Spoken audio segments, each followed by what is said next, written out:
Hello, I'm Archibald Chesterfield III, doing paid reviews on the Paul Pluta channel. Remember, like, subscribe, tell your friends. And today I'm doing a paid review for Jose. Joseph.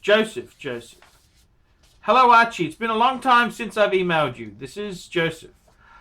I hope things are well and that your channel keeps doing well and keeps growing. I've never stopped watching, by the way. You're still making excellent and relevant videos, thanks. To refresh your memory a bit, I downsized my collection to just 3 pieces. Submariner 116610 LV Hulk, Daytona 116520 Black Dial, and my trusty Omega Planet Ocean 2500 in 42mm. My Omega has been with me since 2011. It's my everyday watch and it's starting to look vintage compared to the new stuff Omega is putting out. If you recall, I actually fly aeroplanes for a living, and that's the topic I want to touch on. None of my current watches are really ideal for everyday wear in the cockpit. The Planet Ocean comes close. It has a nice bigger dial, but the date function is fairly small. I used to own an Explorer 2 Polar, but had to sell it and other pieces to finance my Daytona. Those damn Daytonas are not cheap, but it was a grail watch for me that I had to have.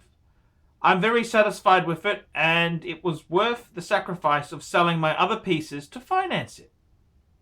With all the technology today, what does an aviator really need for telling time in a cockpit? Not much really, but for me, it's an automatic watch that can tell time at a glance with a very legible date and pretty good lume. Manual wind would not work, since I'd probably forget to wind the damn thing and it would end up stopping on me. I'm old school, so I actually rely on my watch and not my own phone, not my iPhone most of the time. GMT functions and chronographs are nice to have, but not crucial. Date and time in all lighting conditions is what I use every day. This is the part where you come in. I'm interested in acquiring another piece that is both iconic and super useful in the cockpit. My Planet Ocean comes very close with its larger dial, but it's mostly a diver's watch. While it's a very nice watch to my eyes, there's really not much iconic things about it. The next timepiece needs to be elegant, discreet, and tough enough to last a career. Easy, right? And he goes on to say here, what he's considering. He's considering Omega Speedmaster Broad Arrow 1957. Looks great to my eyes, has a date function, and it's automatic, also 42mm and just 13.5mm thick. Very wearable for my smallish 7-inch wrists. I love the stainless steel bezel, which gives it that vintage look. Also, this piece is about as close as I can get to the iconic Moonwatch, but with the modern amenities that I need. However, not very cheap at $4.3 US for a mint example. They don't appear to be readily available. Number 2, Breitling Navitimer, reference AB012012-BB01 with the in-house movement. This movement has 70-hour power reserve, and the main reason why I'm finally interested in one of these pieces. Even at 43mm, it fits me fairly well.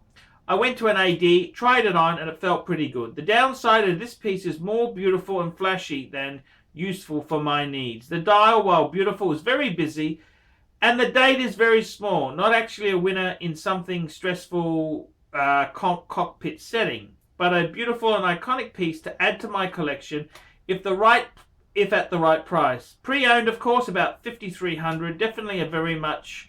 Definitely a very attractive piece that goes well in casual setting or even a dress setting. However, might be a little bit too flashy for my needs.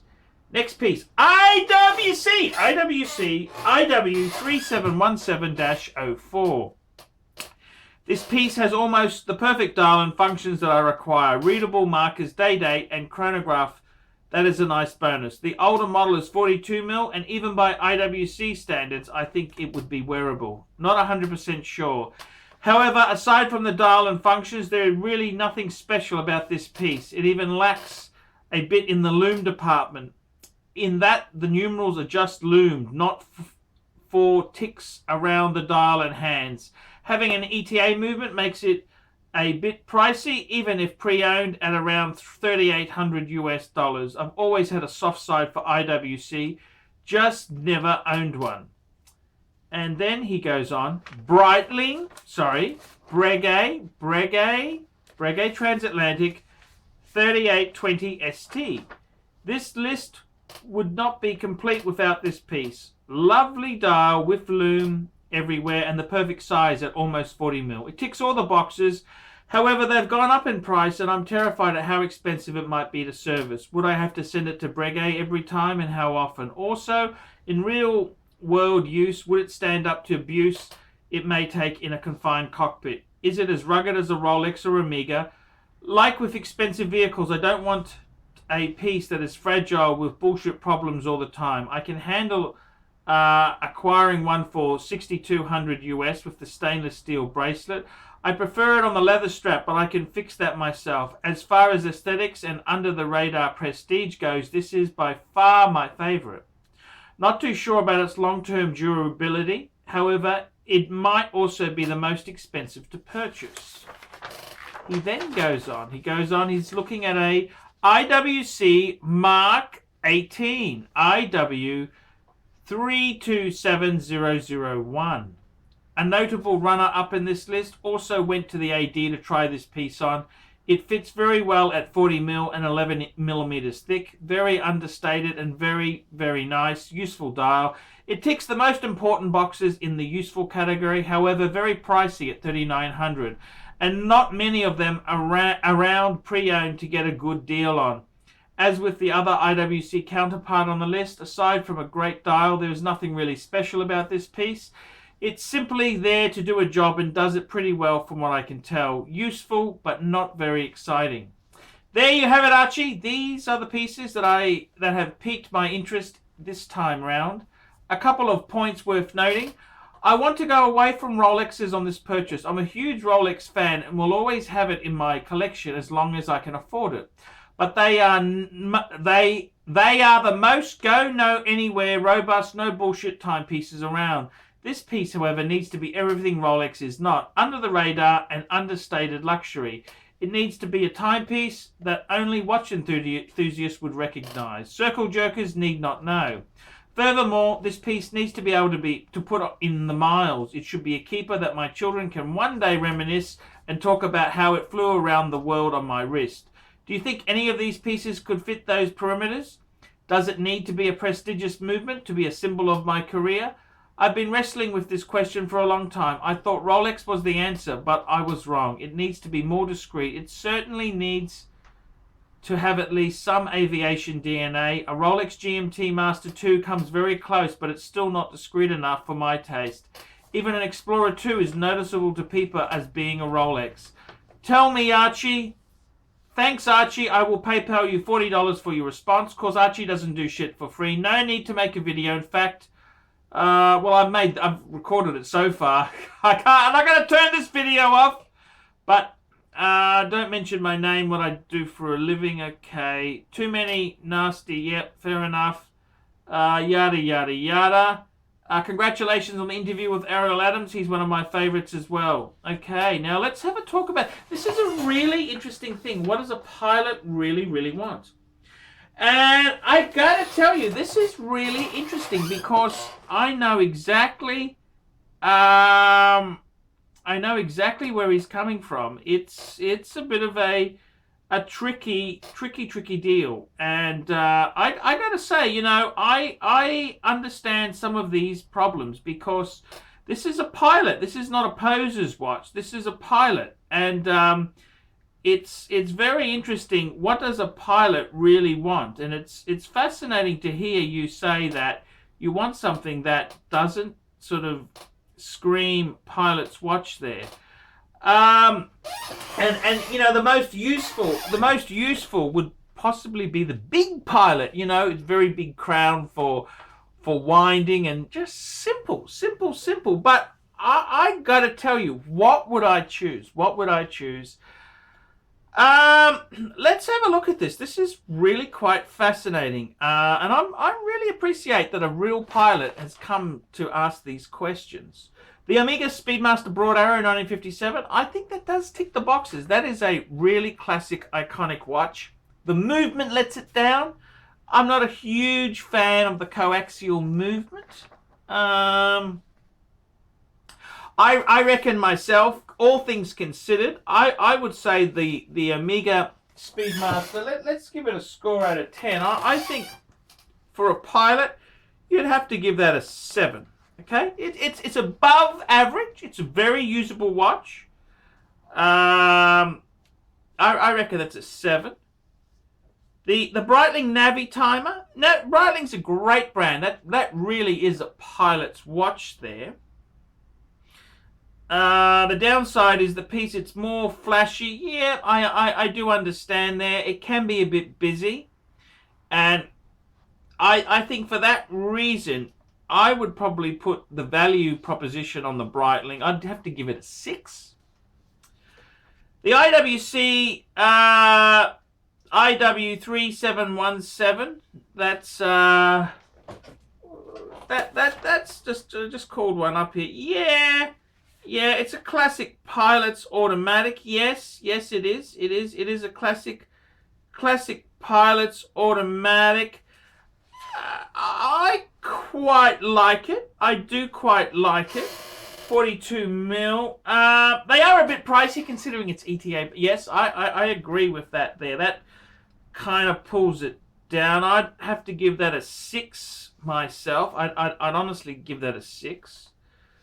The Breguet Transatlantic, very interesting there. Now the thing is there, you were saying the Breguet itself, that is an interesting piece because that really is under the radar. The other thing is too is that if you were to buy it not on the bracelet, I think you will find it is cheaper without the bracelet. And I gotta be honest with you, I think it looks cooler on a leather strap. And the original Breguet leather strap with its deployant buckle is the most uncomfortable buckle I've ever damn well seen. So I wouldn't say you have to get it on a bracelet. You're asked the question, how does it compare to Rolex? Well, it is the Transatlantic's got the matte finish, but it has highly polished sections to it.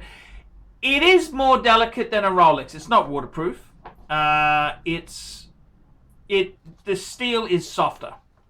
Okay, but you're not exactly jackhammering and I think the Breguet, it's a very nice big numerals on it there. Date at 6. Date's possibly it's kind of it's readable. It's readable. That's the only thing that lets it down a bit. The date may not be, but it's got beautiful Art Deco Arabics on it, which really make using it nice and easy. As far as servicing goes, look, Breguet used to be reasonable. I actually sent a Transatlantic in for servicing, and I serviced it in Breguet, Hong Kong. It was about $1,000, which I thought was reasonable. But Breguet has since then, they've realised Breguet's the posh brand, and their customers want to be ripped off to feel part of Breguet. So I get the feeling with Breguet, I had to buy some links, steel links, 190 Aussie dollars, just gouging as far as I'm concerned. If you want to buy a replacement deployment buckle, $600. 2 years ago I bought one for about $350 mark. So I got to be completely honest with you, Breguet is gouging. They really are gouging, and that really is disappointing. But I would say the readability of the dial, the way the Arabics are done, I'd have to give it an 8. An 8 out of 10. Then you've got the IWC. That was the Mark 18. I'm not a huge fan of it. I think it is overpriced myself. I think some of the IWC's great aviation history to it to really. I think the Big Pilot is something to consider. It's very simple. It's simple, but it's also an expensive thing there. I would say myself, the Mark 18, I'd give that a 6 out of 10. So, out of all those pieces there, I reckon the best one would be the Breguet. And now the reason I say that is because the Breguet has got really nice Arabics. It's a flyback chronograph, so you can time things. You don't have to stop the chronograph. Flyback is a useful thing there. How does it stand the test of time? I think as a pilot it'll be fine. I think it'll be fine. I don't really have a problem with that. I just want to throw in one more. I honestly would give a Rolex GMT, I would give it a 9 out of 10. Okay? I think steel bracelet. Okay, don't go for the Batman. Go for the ceramic black if you're going to buy new. If you're going to buy pre-owned, just get the black. I think the Rolex GMT would be a 9 out of 10. I mean, that is probably one of the best aviation watches. I mean, it was invented for Pan Am. I mean, Pan Am was one of the huge American. You know, that's what really Pan Am was the leading airline for the founding, the first airline to take the 707, the 747. They did so many wonderful things, Pan Am. So I would have to say that is my choice. That's what I would say. But go black, which is a little bit discreeter. But out of that list, I reckon probably the Breguet, and it's not because of the pompous name Breguet, but I got to tell you, in all honesty, those Arabics, they're so readable. The dial on the Breguet is so readable, and it's easy. It's a flyback chronograph. It is quite useful. Transatlantic is the date model. Yes, I reckon that could be a real good piece to go for. So there you go. Archie has spoken. That's a little bit of advice there. Tell me what you guys think. I think you can't go wrong with any of those choices. Get something, keep it. I reckon the Breguet could do it. Buy it second-hand, because Breguet is terrible residuals. And you're saying they've gone up? No, I disagree. I just bought my Breguet. Okay, it's an Ehrenvale, but that's not much difference. On a bracelet, okay, very short bracelet, okay? It came from Japan. The guy was a midget. Oh, it might have belonged to a lady. Every link was removed.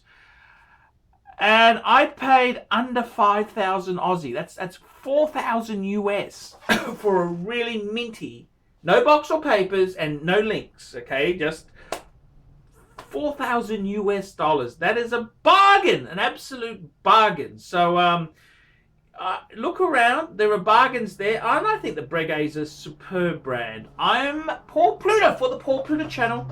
Tell me what you guys think of that.